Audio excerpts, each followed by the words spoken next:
Great. So no Herdman curves on this I project. think that's right.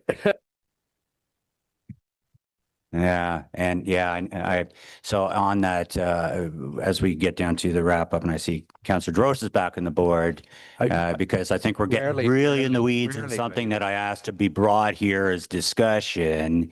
Councillor Drost Brought a lot of interest. Simon A Cowell. lot of interest. He hates high speed. Continue. Last question, Chair, I promise. I'm not known for this.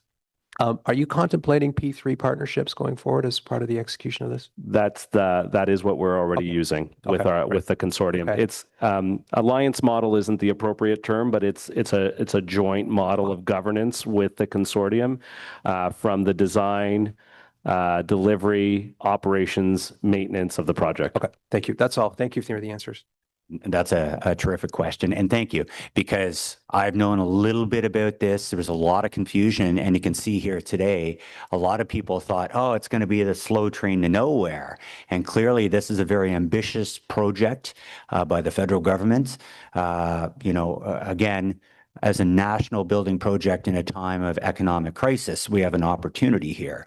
And it won't, my understanding in speaking with ministers, this is not to take away from municipal initiatives from the FCM perspective. This is a completely separate bucket that looks at this as a national priority. Would that be a correct assumption that I have been part of these discussions? That would be Absolutely correct assumption, a national priority. Wonderful. So on that, again, any time that I can get onto a train versus sitting at the airport, having to go through a strip search, having to pop my ears and then land back down is a good day. It also creates competition because I don't think flights are that cheap anymore. And we've seen the importance of that. So again, very early days, I want to thank you for coming out and speaking to this. It's education. It will continue. And so we have the motion of Councillor Dudas. I've noted the dissension from Councillor DeRoche. On the rest of Laura's motion, is that item carried? Noting the DeRoche dissent. And then on the actual report, is that report received? Thank you very much for coming out today, folks. Thank you so much.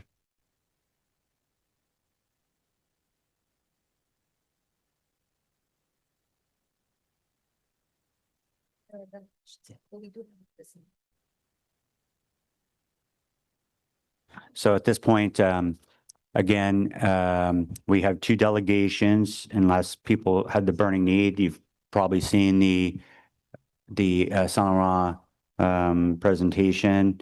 I think we've held these folks here long enough. The delegations, my understanding is you want to reverse the order of speaking, I believe. So Richard, if you wanted to come forward to the microphone, if you haven't been here before, there's a microphone up here and our clerk's office and assistants will help you out there right now.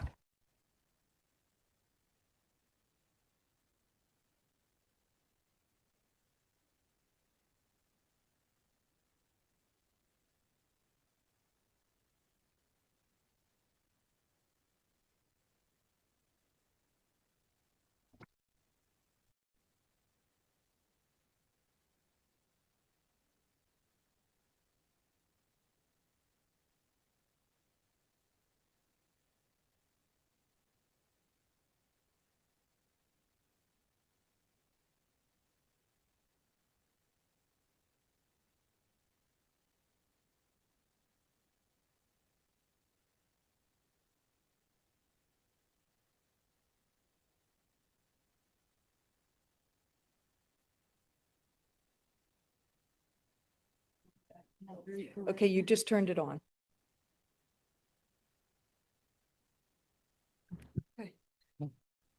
Good morning, all the members of council. Hi, Richard. How are you doing today? Thank you for coming out. I believe James is with you and your lovely wife, Louise, is here as well today. Yeah. So you have 5 minutes if you haven't been here before, and the floor is yours. 5 minutes right now. Okay. I attended about 2 months ago an open house, and I had a lot of concerns because I have 2 properties along the corridor, and it's going to greatly affect my my properties, and I have to talk to you about this.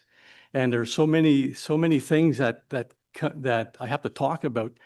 I can't remember them all to speak to you, so I wrote it all down. And my good friend James DeBroy here, he will read what I wrote, and so that everything that I have in my mind is. And we've shared that on our drive as well with all our committee members that you've provided that, and it's been shared as well. So James, thank you for coming out. Thank you, Mr. Chair, and greetings, ladies and gentlemen of the committee. I'm here with helping, as Richard just said, a longtime friend and his wife Louise, dealing with an issue that is affecting their properties. As a personal comment, I think the committee just heard a very uplifting, positive story about how things will improve Ottawa and businesses in Ottawa. However, it was pointed out that occasionally when you get down a little into the weeds, you see there's some things that are not all that favorable towards the people and businesses.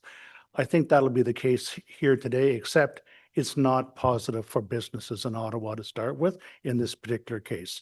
So let me read, if you don't mind, or highlight. We have copies of what Richard has prepared for delivery here this morning. He's the owner of Hubei Renault Limited, which is a business that's been in existence in Ottawa somewhere in the order of 70 years. So it's not just a passing operation, a longstanding company. It owns 2 properties on Saint Laurent Boulevard. The first one's located at 865 Saint Laurent Boulevard, essentially at the intersection of MacArthur Road. The immediate neighbor to the north is the Coconut Lagoon, and the owner of that is here today to represent that situation. And to the south is a building belonging to the Indigenous peoples of Canada, and beyond that, there's commercial establishments such as Heinz, Hyundai, Surgeon Motors, Speedy Muffler, and the like. The second property, owned by Hubei Renault Limited, is at the corner of Silville Road and Saint Laurent Boulevard. It is directly across from the shopping center, Saint Laurent Shopping Center, and it's right at the corner of Silville and Saint Laurent. And both these are going to be adversely affected significantly by this plan. So let me start with 865, which is the one that's at the corner of MacArthur. It was purposely designed and built as a 6-bay automotive service garage. It has been providing a local area automotive repair service for the past 49 years, half a century. A depiction of the proposed plan will a depiction of the proposed plan shows that it's going to eliminate several of the parking spots, thus leaving the business a 6-bay automotive garage with 3 parking spaces. Adequate parking is critical to the continued viability of this business. Keeping in mind this establishment that caters to automotives, the elimination of 6 of the existing 9 parking spaces and the access to the facility will greatly diminish the property, the capacity of the business and the value of the property. The major issue with the plan is the installation of a bus shelter directly abutting the facility's showroom public area. That facility has near floor to ceiling windows, and given that the bus shelter is going to be within inches of the building itself, of the showroom, it's not even going to be possible to wash the windows of the showroom. There won't be any space between the bus shelter and the showroom. It won't even be possible to weed in between the two. We note that as it is now, there's an existing bus shelter about 92 meters north of the property from the corner of the facility. And that existing bus shelter is in front of a public school, Rideau High School. We don't know at this point whether or not that existing bus shelter and bus stop is going to continue to be in the corridor plan. James, just so you're aware, I usually run a tight ship here, but in this case here, I'm going to extend with the permission of committee over the 5 minutes for additional few minutes, if that's okay, because I want you to move on to the secondary property. Okay. We seem to be, and then after we're complete with your delegation, I made note of questions because I think there's a difference in this, and I'm going to ask staff to explain the north section versus the south section, plus all the timelines as well. But we do have a copy of this as well. So if you could please proceed to the next property, just to ensure we get some detail and context around that. Okay, can I make just a final comment about this property? It's almost at the intersection of MacArthur Road. So you're jamming up that intersection with under the proposed plan. So the second property is, as I said, is at the corner of Silver and Center on Boulevard. In 1980, there was a strip of land expropriated from this property as well. The purpose of the expropriation was to add a lane to Saint Laurent so that a turn could be made off Saint Laurent onto Serval. So this property has already been struck with a expropriation. And now the plan is proposing to take a further 12.7 feet of property. The property is pie-shaped. If you take a strip off this property, it's going to adversely affect the operation, which is a Petro-Canada self-service gas station. It's going to adversely affect significantly the value of the property. It could very well be, and I'm ad-libbing now and going from memory here because I know our time is short. It could very well be that Petro-Canada won't renew, and we will not find anybody else to renew as a gas bar under those circumstances if you take this property. At the moment, there are 3 parking spots. The plan is going to reduce one of those parking spots, the size of one of those parking spots. That's a dedicated handicap parking spot. James, if it's okay, unfortunately, the time is concluded, and I got to be fair because I do this whether you're speaking for or against. But that being said, I've noted some questions. I don't see questions from members of committee. After we finish with the second delegation, we know you quite well, sir. We will definitely, I'm sure, have questions to staff, especially around the timing about this entire project and the communications with yourself, Richard, about your 2 properties, as well as the next delegation as well. So thank you for coming out today. Thank you. I leave you a copy of my transcript. Absolutely. We've actually circulated it. We have a drive here. So everything that's been submitted to our committee coordinator. You said you received it?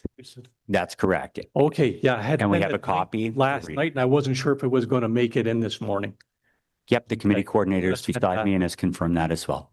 Fantastic. Thank you very much. Thank you very much. Thank you. For all your Looking forward to attention. Thank consideration. you. Hi, Joe. How are you doing? You're no stranger to this place. You have great food, by the way. Am I allowed to say that? Am I bonusing by saying that? Coconut Lagoon has the best food. Oh my God. Look at getting in trouble. No, terrific food. I am known for getting in trouble. You have 5 minutes. The floor is yours. I don't need 5 minutes, but I just thank you very much. Good morning, everyone. This is first time I'm doing this, but I wanted to echo what Richard said about 856. My building is 853, and literally it's only 5 feet away from his building, my building. And you know, I'm there for 21 years, and during COVID, I had a very bad fire, and I reinvested a lot of money, hoping to make that Saint Laurent much better. And I built a patio. And right now in the plan, the patio supposed to go eliminate the patio and put it on the side, which is north side. I have few concerns because once you take out the patio, the face of my building is gone, and we made it such a way that it looks nice from the front. So if taking out the patio, and after the COVID, it's really important that patios people really enjoy, and we wanted to make it lively, the Saint Laurent Boulevard. That's why we invested a lot of money into that, and people loving it. And having a bus shelter next door, maybe 5 feet away from my building, when there is another bus stop, which is in front of Rideau High School, which has more accessible, people can move around, which is really good. All my staff uses, some of my guests uses that bus stop. I think city should reconsider and put that bus stop there and, try to eliminate less problems for our buildings, which is existing and doing a business and things like that for the past more like 50. My building is there for 100 years, but it's still doing good business there. So I wanted to raise that concern. That's and I echo with Richard. It's nice to develop the Saint Laurent, but considering what is there, and demolishing is easy, but building up is very hard. It's put a lot of effort and things like that. So that's pretty much I have. Thank you, Joe. And just real quick, before I go to questions to staff, and I think that's where we're going to go. You've been working with staff on the timelines. This isn't imminent. This is like a very future planning exercise. Have they made sure you're aware of that? Yes, I know that, but Okay. beginning stage, if I raise our concern, it can Absolutely. be noted going further down and, getting into the things. So that's why I raised the concern with the people. They said it will be 5 years, 7 years, but still, yeah. I think it's going to be longer than that, and I'll be grilling staff on that for certain. But That being said, I want to be sitting on your patio one day when I'm not a politician and still enjoying it. So thank you for that, and I'll certainly ask staff those questions. Thank you. Thank you. Thanks Okay. for coming out today. Thank you. Yes, I will. There's a point where I won't be a politician. This will happen. Really, not a chance, right? So on that, thank you for our delegations today. At this point, maybe I'll get staff to comment because this also triggered me as well. It's great to have these wonderful concepts about the future, but it really gets people very concerned immediately. What committee members need to know, because I'm pretty eminent, I know this file pretty closely. Councillor King and I share many parts of it.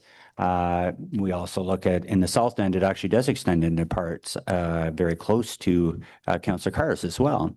There's two segments essentially, and maybe I'll get Jennifer and the gang to explain the south side versus the north side, what funding, if any, is there, which there's none, we have no money, and go into detail about what the timelines would be on something like this.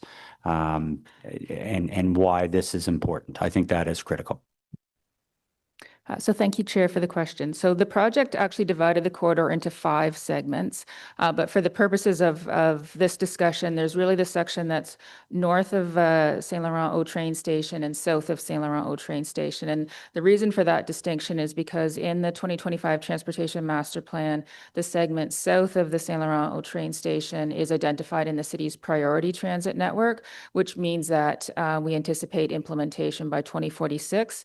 The section north is identified for isolated transit priority improvements, but there is no funding identified for implementation. It's certainly a much longer initiative. So the expectation is that the southern section would be part of the city's application to the Canada Public Transit Fund, but implementation of that southern section is, of course, dependent on that funding, and the timelines would certainly be sort of best case in the 10-year horizon based on the other projects that we have on the list and the priorities that we have identified. And again, for the north section, there is no funding mechanism identified for implementing those improvements at this time. So soonest on the south side, and our delegations that you are not in the south side, I believe. No, they're not in the south side, is minimum 10 years.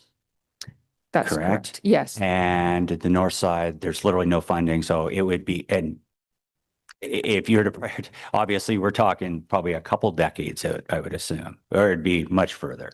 Yes, there's no funding identified. There may be some opportunities to do some smaller scale improvements through our isolated transit priority program, but those would be things that would have minimal property impacts that could be done much more quickly and rapidly. And but the expectation is that we want to move this project, get the environmental assessment approved now, so that as properties come up for redevelopment along those corridors, we're protecting the correct amount of right of way, and that we can acquire the property through that redevelopment process to minimize the need for property acquisitions forward. So if the beautiful restaurant remains the same and you're not changing it, really there's no triggers.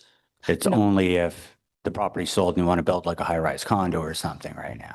That is correct. We would not Yeah. be moving forward with any property acquisition until we had funding for Yeah, no implementation. property acquisition. Okay, good. Thank you for that. Councillor DeRoche. Thank you, Chair. I'm going to leave. I'll try not to intervene too much, but I was sympathetic to the delegations that came forward. There was some suggestion about changing the design potentially and perhaps moving some stops, what have you. Again, I defer to the ward councillor on the details of that, but I'm wondering if you just comment on what kind of accommodation could be made to provide some potential relief or some balance there for the patios. Thank you. So thank you for the question. So this project, this is at the environmental assessment stage, which is the planning stage. There is a design process that will happen. And at that point, the property impacts will be confirmed. All of these details will be confirmed at that point. And certainly opportunities for mitigation are something that staff are very keen to explore. So whether that's things like access consolidations or solutions to parking, if there's opportunities that we're able to pursue, certainly staff are very much wanting to do that, but also to be transparent that there's still likely to be property requirements along the corridor to be able to implement the mobility improvements are recommended in the plan. Okay, thank you. I was, of course, sympathetic to the feedback that I heard today, and I'm glad to hear that there's further opportunity to dialogue with them and see what kind of balance can be achieved there. Thank you. Great question. I had the exact same thoughts. So thank you. Oh, I see the hand went down there. Great. And we're going to continue this dialogue. Don't worry. 20 years, as you hear, minimum before we get going on real stuff. So I'll sit in your patio in year 18 and enjoy some great food. So do we have any further questions on this item? Is this item carried? Carried. And we'll continue to discuss, folks, along with Councillor King as well, which is on the other side of the road as well. Thank you very much for coming out today.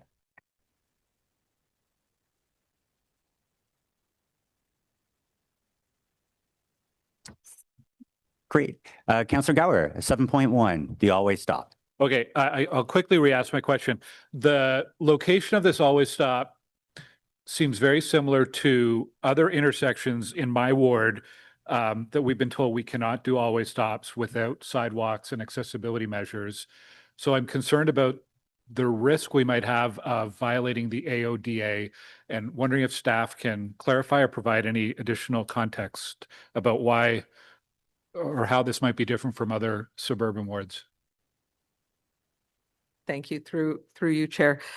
This location was deemed to not require sidewalks or implementation of twizzies and sidewalks due to the current configuration of the intersection. All approaches to the intersection are a rural cross-section with no existing separate pedestrian facilities. So there's no need for pedestrians using the intersection to mount a curb or have to go up and down from a curb at the intersection in order to facilitate their crossing at that location. Okay, I'm certain I've got an intersection, at least one in my ward, where it has the same current characteristics, and we've been told that a stop cannot be installed without upgrading pedestrians. So I'm not, I just want to be clear, I think that the councillor has every right to request an always stop control, and I'm just concerned about that discrepancy in compliance with ADOA. So I'm going to dissent on this, but I will confer with our accessibility experts of the city. I just want to better understand and make sure we're being consistent. So thanks, Chair. Fair question. Councillor Lowe, did you wish to respond? Yeah, I'll just speak quickly to the report. Brentmore Road was built way back when, and in fact, it was one of those roads that at one point was a trail by Indigenous people before settlement. So and then it became today's road. So it was built as part of the Heart's Desire community in the 1950s or so, and at that time, Heart's Desire was a rural hamlet, and the road Brentmore was a through road between Woodruff and what was then Jockvale, what is now Longfields. As Barrhaven grew as Barrhaven grew and encroached the south towards Heart's Desire, Brenmore was cut off, but it's still often used as a throughway across my community, across that community.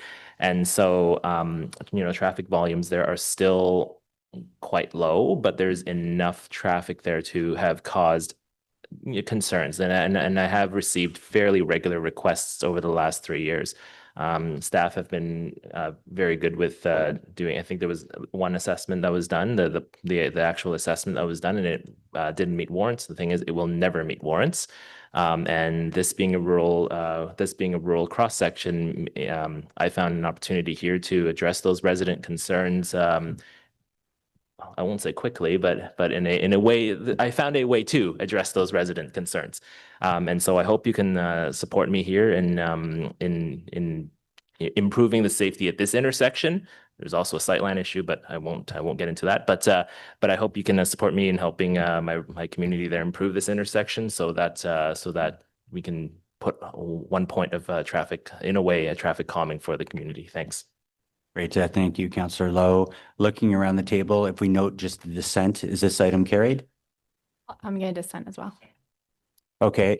So on that 2 dissents, we got Vice Chair Kitts and Vice Chair and Committee Member Gower. Forgive me. Thank you for that. So we're on to the next item. You're back up, Councillor Lowe, in regards to the Watershield neighborhood parking restrictions. Thank you. Do I need to read it in again, or? It's already been read in. Yeah. You can just explain it if you wish, and then we'll allow for debate and discussion. Okay, so thanks very much. The neighborhood that's in question here is a neighborhood that was built in sometime in the mid-2010s. Shortly after that, a mosque was added. The mosque fronts onto Woodruff, but it does have a back entrance for both vehicles and. So what's been happening over the last few years is last decade almost actually, is that there's been a lot of on-street parking, which on its own is not an issue, right? There's been a lot of on-street parking on both sides of these streets. The streets, though, however, are none of these are collector streets. All of these streets in the residential area are about 9 meters wide, 10 meters wide. And so they're inner residential streets. They're not collector streets. So they're not designed for a lot of through traffic with both sides of parking. To add to that, this neighborhood doesn't have driveways. Most of this neighborhood rather doesn't have driveways. And so when we get both sides of parking on that street and you have a car, like the emergency vehicles notwithstanding, if you're just looking at private vehicle traffic, if you have a car enter into this corridor with both sides of street parking, there is actually no way for the other car to duck around to let the other person pass. So it creates interesting situations. It creates situations where vehicles may have to back out a long stretch of roadway to let someone else pass. It's created situations in the past for snowplows, which we have addressed with staff through winter parking restrictions. And basically, this motion asks to extend the winter parking restrictions side of the street to apply to worship times only. I understand that targeting that one time can be problematic, but Occam's razor is you target the issue, right? So over the last 3 years since I was elected, I had engaged with the mosque on multiple occasions on possible options to improve the on-street parking situation, but also the on-site parking situation at the facility. And it hasn't yielded much. The mosque administration does communicate with their community to be respectful neighbors and to be respectful neighbors. But understanding that it is a very large community, people might not heed that message the way that the administration's intended. But I do appreciate the mosque administration for all the dialogue that we've had. So this motion aims to add a parking restriction for 4 hours every Friday on the same side where there is a winter restriction, existing winter restriction that will start after next winter as to roll out, as to not have that shock of losing one side of parking. And one side of street parking will still be retained on all of these streets during those 4 hours. Happy to answer any questions, and yeah, happy to answer any questions. Thank you. Great. Committee Member Troster. Thanks to the mover. Do you know of any other example where parking is restricted during the very specific hours that a religious institution has daily prayers? Not that I know of here. In my hometown, there's a short stretch of street where Sunday parking is restricted because of a church. It's not Ottawa, but So have you sought to restrict parking during church services near any of the congregations in your ward? I don't have any churches. Okay. I can't support this motion for a number of reasons. I understand you're trying to solve a problem, but we have a mosque that the Centertown Mosque recently took over a former church building in Centertown, and the reality of Muslim religious obligations is it involves prayer multiple times a day. So for people who even live close by, sometimes they do have to drive into park because they're going in and out of the congregation 3, 4, 5 times a day. That is a religious obligation. I'm deeply concerned about a precedent specifically banning parking during the time that a congregation is engaged in prayer services that are a religious obligation. I think